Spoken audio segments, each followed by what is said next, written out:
pieces together. Nothing's a puzzle forever. Putting the pieces together.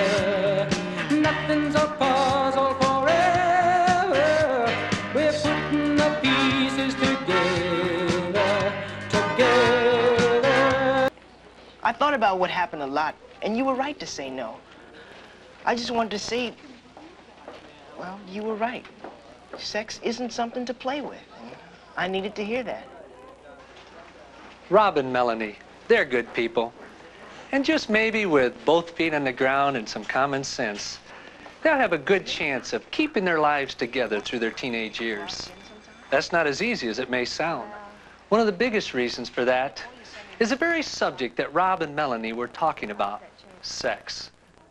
During World War II, the big in thing then was Betty Grable. It was the legs.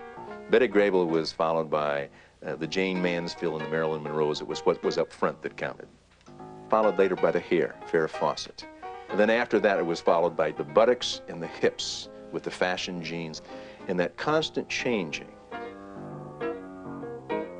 A beauty queen is kind of like a Detroit automobile. There's a built-in obsolescence. She's replaced every year. Ever watch a soap opera? Birth control and abortion, affairs and incest are all very common. They're so common that people begin to believe that everyone lives that way. After all, we've got the science, the pills and the potions and the surgical procedures to just about handle everything. So why not? One good reason is it's a hustle. That's why not. My mother, she kept asking why. Why?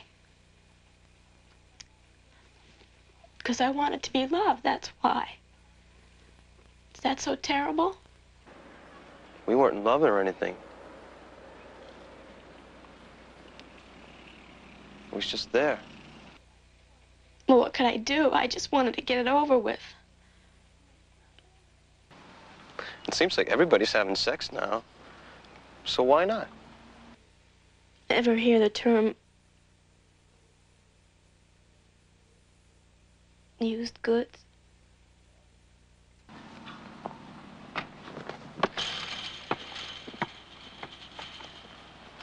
It was just a bad mistake.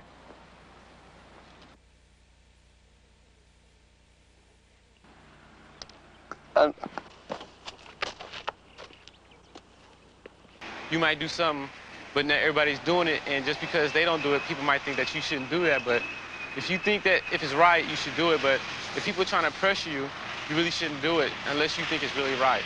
Hey, is there really somebody beyond me, beyond you, beyond all of us collectively as people, that really cares and loves and has some real values and principles and significance to love and life? I believe there is. And of course, that person is Jesus Christ. He's the key to putting together the puzzle of your sexuality. And if you're a Christian, let me suggest that you put Jesus Christ right in the center of your sex life. He's more concerned about it than you are. Now, some of you may find that hard to believe, but it's true. And if you're not a Christian, I'd like to invite you to begin a personal relationship with Jesus Christ. Not only will he help you put together the pieces of your sexual puzzle, but he will help you put together the puzzle of your entire life. Life's like a jigsaw puzzle without a picture of it. It's hard to know where I fit in.